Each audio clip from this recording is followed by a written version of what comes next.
បាទវីដេអូនេះខ្ញុំបង្ហាញបងប្អូនអំពីរបៀបបង្កើតតារាងវត្តមាន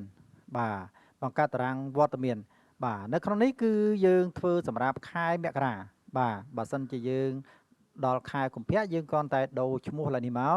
មិនិនាមេសាយើងគ្រាន់តែដូរលើនេះមកបាទអញ្ចឹងខែក្នុងខែនីមួយៗគឺមានចំនួនថ្ងៃខុសៗគ្នាបាទឧបមាថាខែកុម្ភៈគឺមានតែចំនួន28ថ្ងៃទេហើយខែក្រៅពីហ្នឹងមកមាន30ថ្ងៃឬក៏មាន31ថ្ងៃទៅតាមខែនីមួយៗបាទក្នុងប្រឡោះនេះអញ្ចឹងបើសិនជាមានអ្នកណាម្នាក់សុំច្បាប់យើងគ្រាន់តែវាយអក្សរពេចូលបាទពេគឺសំដៅលើច្បាប់ហើយយើងនៅកំណត់នៅពណ៌នៃ cell របស់វាមួយនេះអញ្ចឹងយើងដាក់កំណត់ពណ៌ដើម្បីដឹងថាអក្សរពេចេញផ្ទៃពណ៌អីហើយអក្សរពណ៌អីបើសិនជាមានអ្នកដែលអត់ច្បាប់គឺវាយអក្សរ A បាទអញ្ចឹងអក្សរ A គឺយើងកំណត់ពណ៌ឲ្យទៀត A ដាក់ចេញមកពណ៌អីហើយអក្សរនឹងពណ៌អីបាទអញ្ចឹងរបៀបកំណត់គឺយើងត្រូវស្រេចលើតារាងទាំងអស់នេះបាទក្នុងប្លោះទាំងអស់នេះ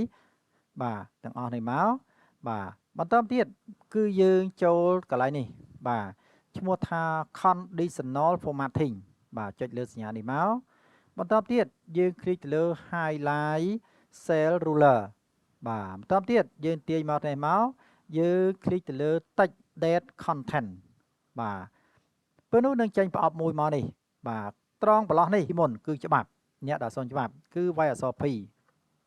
បាទតទៀតត្រង់កន្លែងនេះបាទកន្លែងនេះយើងចុចចំទីតាំងនេះមកហើយយើងរើសយក custom format បាទត្រង់កន្លែងនេះណារើសត្រង់កន្លែង font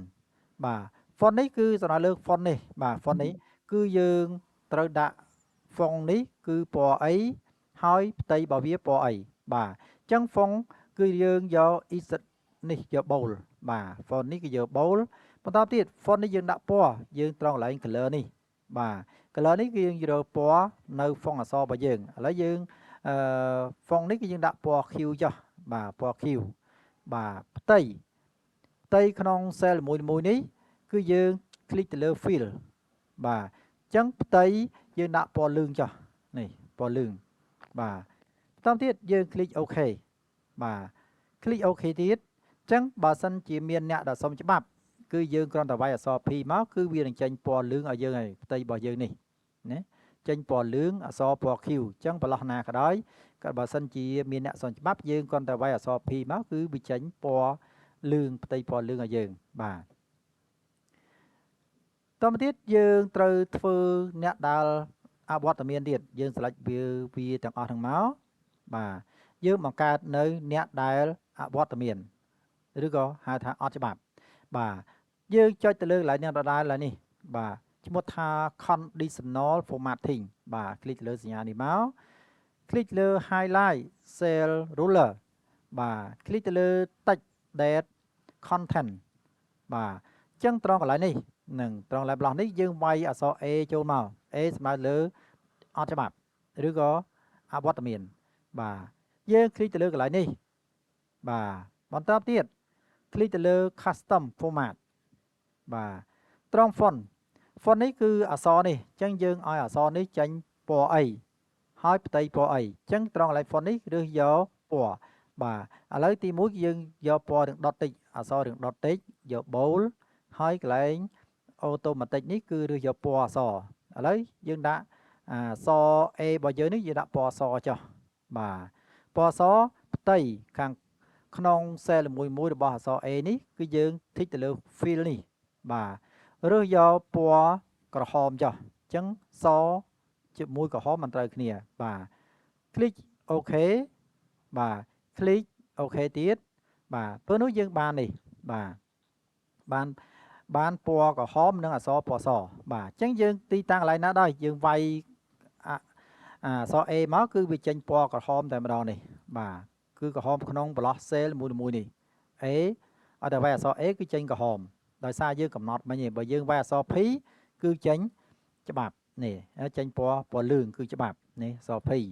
បាទយើងធ្វើរួចហើយបាទត្រង់កន្លែងនេះបាទខាងក្រោយនេះគឺមាន ច្បាប់មានអត់ច្បាប់ឲ្យយើងសរុបអញ្ចឹងក្នុងមួយខែមនុស្សម្នាក់សុំច្បាប់បានប្រមាណដងហើយអត់ច្បាប់ប្រមាណដងនៅលើនេះបាទអញ្ចឹងយើងត្រូវប្រើរូបមន្តចងដើម្បីឲ្យដឹងថាច្បាប់មានប្រមាណដងហើយអត់ច្បាប់មានប្រមាណដងបាទអញ្ចឹងយើងទៅប្រើរូបមន្តមួយឈ្មោះថា count if វាយស្មើមកសេឈ្មោះថា count if បាទថាបូកតាមលក្ខខណ្ឌបាទអញ្ចឹងយើងselectចាប់ពីកលឹមទី1នេះរហូតដល់កលឹមទី31ទាញដល់រហូតដល់31នេះបាទរួចហើយយើងក្បៀស1យើងបើកថ្មិញកដុលដក clear បាទយើងទៅសេអក្សរ P ចូលអក្សរ P បិទថ្មិញកដុលវិញបាទបន្តទៀតយើងបិទវងកញ្ចក់អញ្ចឹងបានន័យថាបើសិនជាក្នុងប្រឡោះទាំងអស់នេះបើសិនជាយើងវាយអក្សរ P វានឹងរាប់យកណាចំនួនអក្សរ P មានប្រមាណដងណានៅក្នុងហ្នឹងអញ្ចឹងរាប់ទៅមានប្រមាណដងវានឹងចេញនៅកន្លែងនេះហើយបាទនេះអញ្ចឹង enter មកបាទអញ្ចឹងអក្សរ P មានម្ដងបើសិនជាយើងវាយម្ដងទៀតគឺវានឹងសរុបឲ្យយើង2ដងវាយម្ដងទៀត3ដងបាទម្ដងទៀត4ដងអញ្ចឹងវាសរុបឲ្យយើងនេះបាទអញ្ចឹងអ្នកដែលច្បាប់មាន4ដងនេះណាបើសិនជាយើងនៅក្នុងហ្នឹងយើងវាយអក្សរ A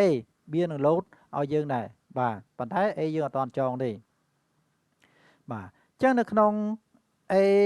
អវត្តមាននេះកលំអវត្តមាននេះគឺយើងត្រូវចងរូបមន្តដែរបាទអញ្ចឹងយើងប្រើរូបមន្តមួយឈ្មោះថា count if ដូចគ្នាស្មើ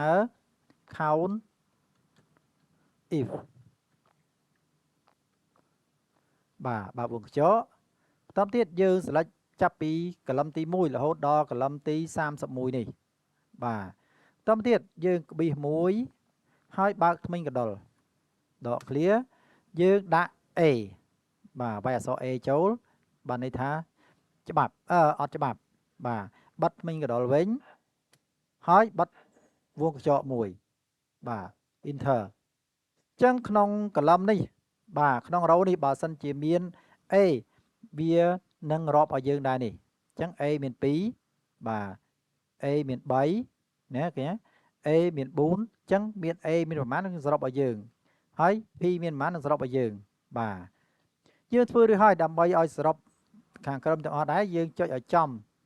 កន្លែងដែលយើងរកឃើញនេះយើងចុចឲ្យចំកន្លែង point ហើយទាញអូសមកខាងក្រោមវានឹងសរុបឲ្យយើងទៅតាមរ៉ូនីមួយៗបាទ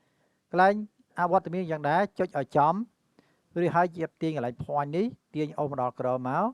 បាទអញ្ចឹងវានឹងសរុបឲ្យយើងដែរនេះបាទនៅក្នុងខាងក្រោមនេះគឺទេអត់មានទេខាងនេះក្នុងកលឹមនេះគឺច្បាប់មួយអត់ច្បាប់មួយបាទនៅក្នុងកលឹមនេះច្បាប់មួយអត់ច្បាប់មួយកលឹមនេះទេបាទកលឹមនេះអត់ច្បាប់មួយគឺច្បាប់អត់មានទេនេះអត់ទាំងអស់បាទនេះអញ្ចឹងរបៀបបង្កើតនៅកតារាងវត្តមានគឺបានបញ្ចប់សូមអរគុណបងប្អូនដែលបានតាមដានទស្សនានៅវីដេអូរបស់ខ្ញុំបាទបើសិនគិតថាវីដេអូនេះល្អសូមជួយ Subscribe មួយសូមអរគុណ